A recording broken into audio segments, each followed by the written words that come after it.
तुम लोग पढ़ रहे हो कंसेप्ट ऑफ ज्योमेट्री, इसमें ट्रायंगल पढ़ रहे हो पार्ट 9। तो यहाँ पर समकोण त्रिभुज में तुम लोगों को समझना है लंब किसे कहते हैं और आधार किसे कहते हैं। इससे पहले लंब की परिभाषा बतला दिए थे, लेकिन समकोण त्रिभुज में 3 भुजा होता है निजी। तो 3 भुजा होता है तो तीनों का नाम होता है लंब, आधार और कर्ण। लेकिन लंब की स्थिति बदलती रहती है, आधार की स्थिति बदलती रहती है, लेकिन कर्ण हमेशा 90 डिग्री के सामने वाली भुजा को कहते हैं। जैसे मान लो ये समकोण त्रिभुज है,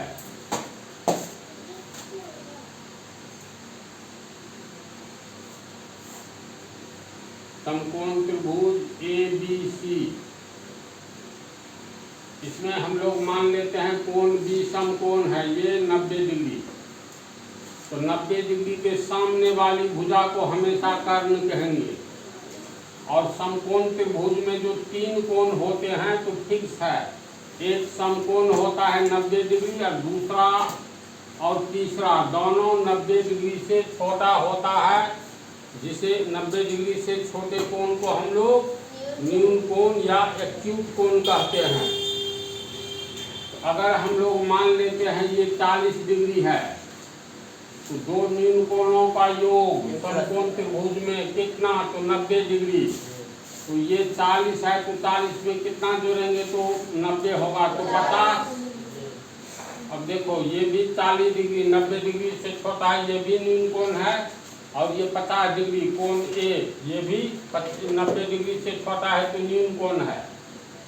तो किसी भी समकोण त्रिभुज में 2 न्यून कोण होते हैं और दोनों न्यून कोण का अपना अपना लंब होता है। अगर ये C न्यून कोण है तो कोण C के लिए लंब क्या होगा,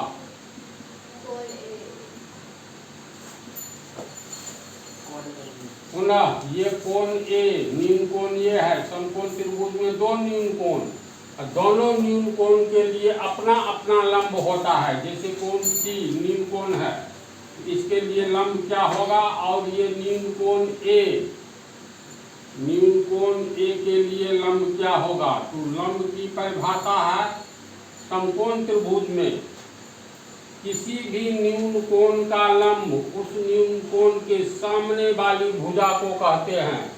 यहाँ पर आंख रख करके देखो तो सामने वाली भुजा ये भुजा नजर आएगी ना। यहाँ पर आंख रख करके देखेंगे तो समकोण त्रिभुज में किसी न्यून कोण के लिए उस न्यून कोण के सामने वाली भुजा को उस न्यून कोण का लंब कहेंगे। तो न्यून कोण 40 डिग्री यानी कोण C के ठीक सामने वाली भुजा AB है, तो न्यून कोण C अर्थात 40 डिग्री के लिए लंब क्या हो गया, सामने वाली भुजा AB। फिर कोण A के लिए आओ, A भी तो न्यून कोण है, तो किसी भी न्यून कोण के लिए इसके सामने वाली भुजा को उस न्यून कोण का लंब कहते हैं। तो यहाँ पर आंख रखोगे यहाँ, तो सामने वाली भुजा ये BC बुझाएगा, तो न्यून कोण 50 डिग्री के लिए लंब BC हो जाएगा। यानी कोण A न्यून कोण है तो कोण A के लिए लंब उसके सामने वाली भुजा BC हो जाएगा।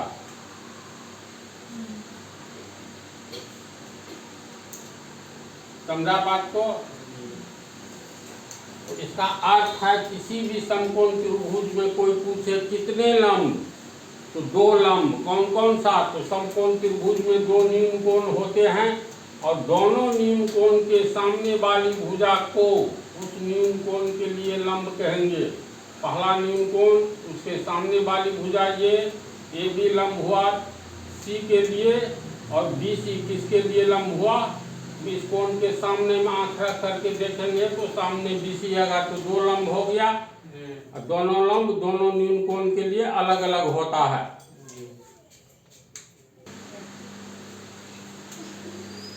इसी समकोण त्रिभुज के न्यून कोण के सामने वाली भुजा उस न्यून कोण का लंब कहलाता है।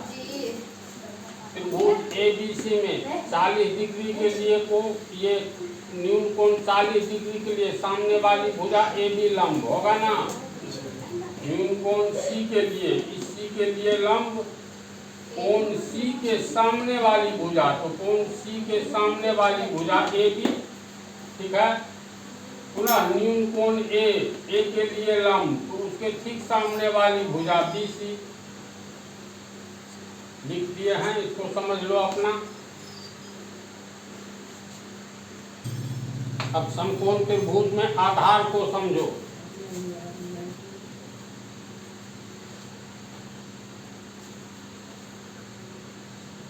ये ABC एक समकोण त्रिभुज है जिसमें कोण B 90 डिग्री है। मान लो ये कोण तुमको 50 डिग्री है, तो दो न्यून कोणों का योग समकोण त्रिभुज में 90 डिग्री, ये 50 है तो 90 माइनस 50 40 डिग्री होगा। अगर पूछा जाए कोण C के लिए, न्यून कोण C के लिए आधार कौन सी भुजा है, तो ये याद रखना है कर्ण तो फिक्स है, 90 डिग्री के सामने वाला कर्ण कहलाएगा। तो कोण 50 डिग्री के लिए इसी AB और BC में से कोई आधार होगा, तो आधार ज्ञात करना वेरी इजी है। कैसे? तो समकोण त्रिभुज में न्यून कोण के सामने वाली भुजा ये लंब होती है, तो 50 डिग्री के लिए लंब हुआ, ये कर्ण हो गया। तो बची हुई तीसरी भुजा आधार होगा 50 डिग्री के लिए। समझा बात को? ये कोण 40 डिग्री के लिए आधार कौन सा होगा, तो उसके सामने वाली भुजा ये लंब हुआ, ये कर्ण है, तो बची हुई तीसरी भुजा आधार कहलाएगा। समझ गया ना?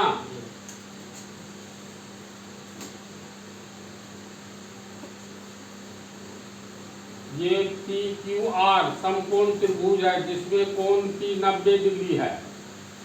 मान लेते हैं ये अल्फा है, ये बीटा है, दोनों तो न्यून कोण है। तो अल्फा के लिए अगर लंब पूछा जाए तो अल्फा के ठीक सामने वाली भुजा PQ लंब हो गया, 90 डिग्री के पास यहाँ खड़ा होकर के आंख दोगे, सामने वाला ये कर्ण हो गया। तो कर्ण फिक्स है, तो कोण R के लिए यानी अल्फा के लिए आधार ढूंढना है, तो अल्फा के सामने वाली भुजा ये हो गया तुमको लंब, ये हो गया कर्ण, तो बची हुई तीसरी भुजा अल्फा के लिए आधार होगा।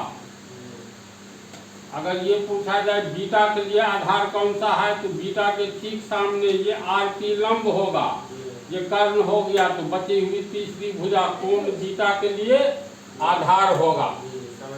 समझ गया सब? तुम लोग इसको उतारो। अब एक उदाहरण के द्वारा एक ही त्रिभुज में न्यून कोण के लिए लंब और आधार ये बतला देते हैं। देखो ये दोनों चित्र है, उदाहरण 1, ये उदाहरण 2 हो गया।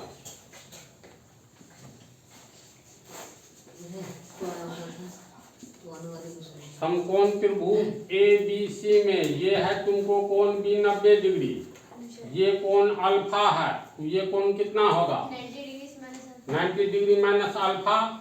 क्यों? क्योंकि दो न्यून कोणों का योग समकोण त्रिभुज में 90 डिग्री होता है, तो कोण A प्लस कोण C बराबर 90 डिग्री, और कोण A ज्ञात करना है, कोण C हो गया अल्फा बराबर 90 डिग्री, इसीलिए अल्फा बराबर 90 डिग्री माइनस, सॉरी कोण A निकालना है, ये प्लस अल्फा बराबर के आगे जाएगा तो माइनस अल्फा, तो कोण A कितना हो गया? 90 माइनस अल्फा, यानी हो गया 90 degree minus alpha.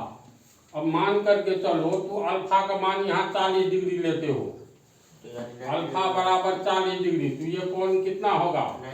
90 degree minus 40 degree, 50 degree हो जाएगा।